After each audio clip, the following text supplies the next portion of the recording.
One is basically about the rise of the mighty Sparrow and its impact on the calypso scene back in the 1960s, featuring a bunch of calypsos and some amazing musicians and artists being a part of the production.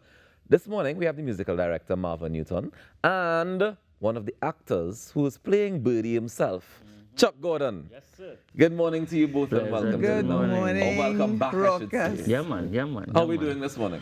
It's good to be here. Slightly stressed. Slightly stressed. You sound like a man in the middle of a production. How are preparations been coming along, Chucky? Talk to me. Well, we have a running joke in the play among the actors. Sometimes we just turn to each other and we say, walk. Yeah. It's been an enjoyable experience, but I must say, it's a lot of hard work. What's the hardest part for you? I mean, you're a man, you like Calypso, you come from Calypso. Was a little Sparrow song this thing? This is actually the first time I have had to sing so much in a particular period of time. First time, my first experience of having to do that. And then when you add the theater aspects the acting and the lines, yeah, it's been challenging. So I've done some acting over the years, but this is definitely my most challenging role. Nice, but most rewarding. Most rewarding. I know I'm gonna say I love that because it means that challenge yourself to step up to another level. Yeah. So, Marva, as a musical director, Chucky good enough? What sort of question is that? Yes, what sort of question? Let me tell you. I didn't expect it, but let me say it categorically. He is one of the best voices in Calypso, and he is doing an amazing job. When we came to him and we asked him to do the role, he immediately went to the script and he started learning. So by the time we took it up, he was ready. So he's tweaking now and he's going to peak, Thank you, Mama. But is it true? We needed to make sure that your confidence level back up. I can tell no lies. And let me tell you something. It has not eluded me that he is a two-time Calypso monarch. And now he is putting on his actor's gear to play the Calypso King of the world. And so I think that is a very interesting dynamic. Yes. And people should come to the Calypso drama just for that. Just for that alone. A Calypso monarch is playing a Calypso monarch. Oh, boy. Isn't that wonderful? 10 to 1. 10 to 1. And apart from Chucky, we have a cast of very talented people. Tell me, how has it been exploring the music of the 60s, the Calypso of the 60s? Yes. That music, I mean, the orchestration, we tried our best to reproduce it. I collaborate with an arranger called Sylvan Sylvester, who transcribes. Because when you come to a Canboulay Productions play, you're not going to get too many reharmonizations and different takes on the music. We are presenting the music as it was. Authentic form. Authentic, in its authentic form, as it was arranged. So I'm working with some great people who came on board with us. People like Russell Durity, Richard Joseph, James Fenton, Hayden Robin. I have to call all the names. Please, you can't call two on stop. Not at all. PJ, Patrick Johnson on keys, and of course Titus Tanis on tenor sax. And we are really pulling it together and gelling so that we can support the actors to the best of our ability. Now, this is a Calypso drama, right? Which means it's basically like a local musical. Yes. Yeah? That So is we have some speaking, we have some singing. In terms of the amount of time it takes to get the rehearsals right, is there separate rehearsals for the speaking part, separate rehearsals for the music part? Is it everything happening together? I think it has been a kind of fluid process. So we've started off obviously with the lines and the acting and the characterization. And then, well, Marva has been accompanying us along the way. Right. But it has been a new, fresh experience with the addition of the musicians.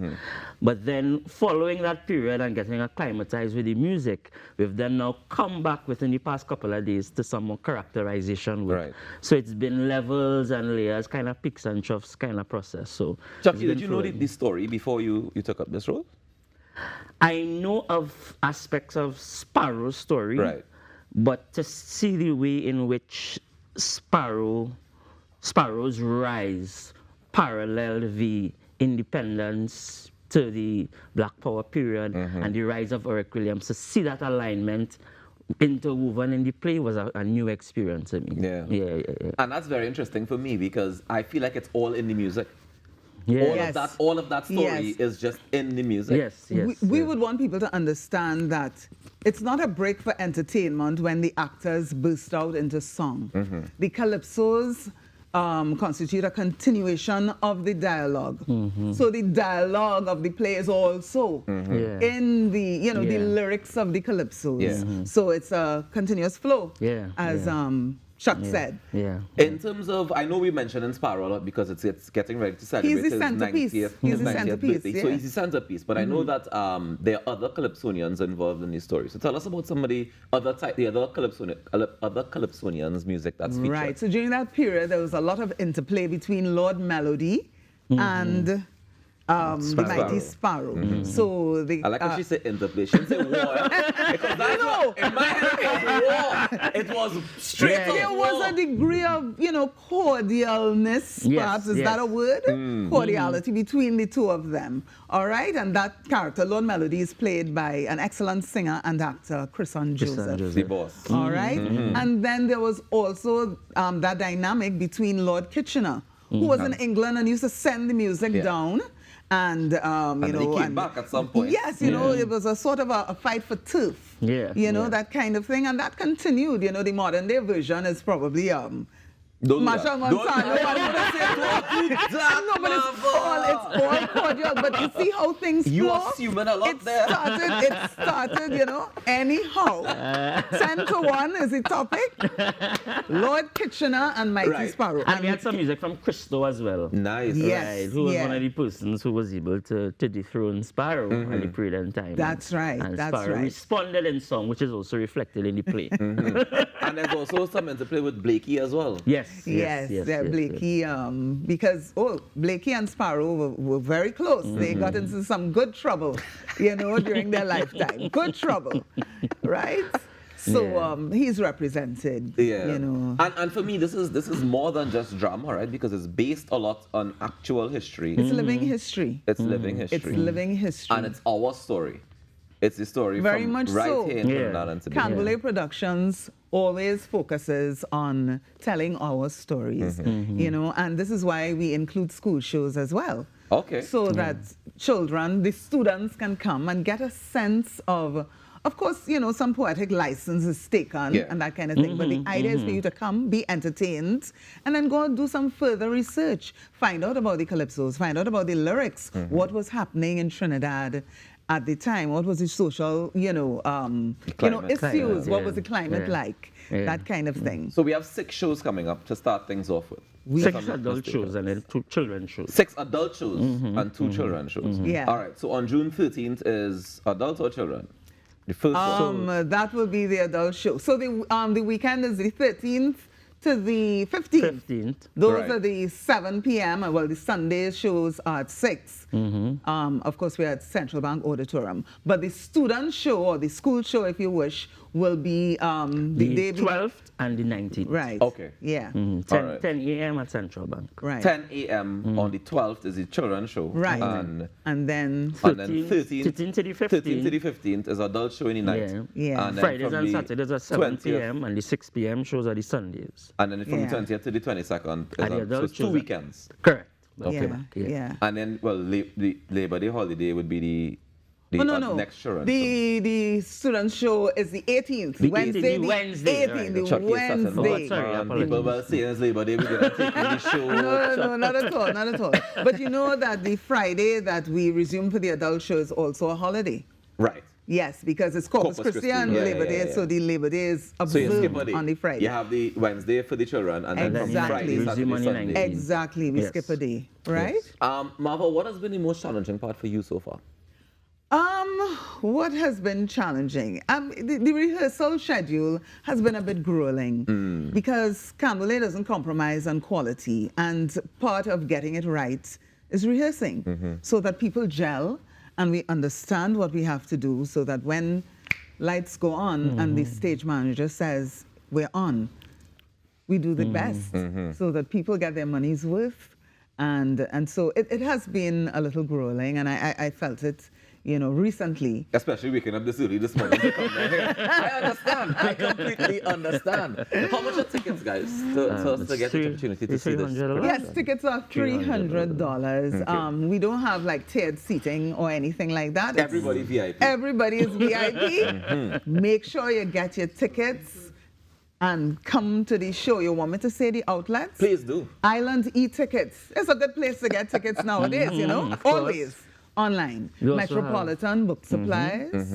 Blue Edition. The Blue Edition, 32 St. Vincent Street in Tunapuna. And Matt's Liquor Mart, Indigo Martin.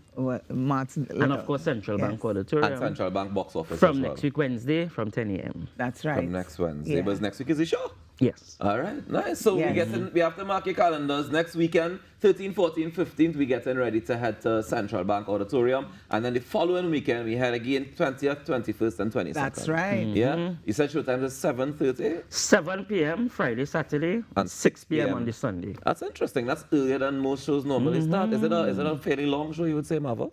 Well, approximately we're just about 2.5 hours. Yeah, Oh, okay. That's not long. With an intermission. Not by today's standards. Sometimes you go to certain shows and they go on and on. So we keeping it. But this is theater.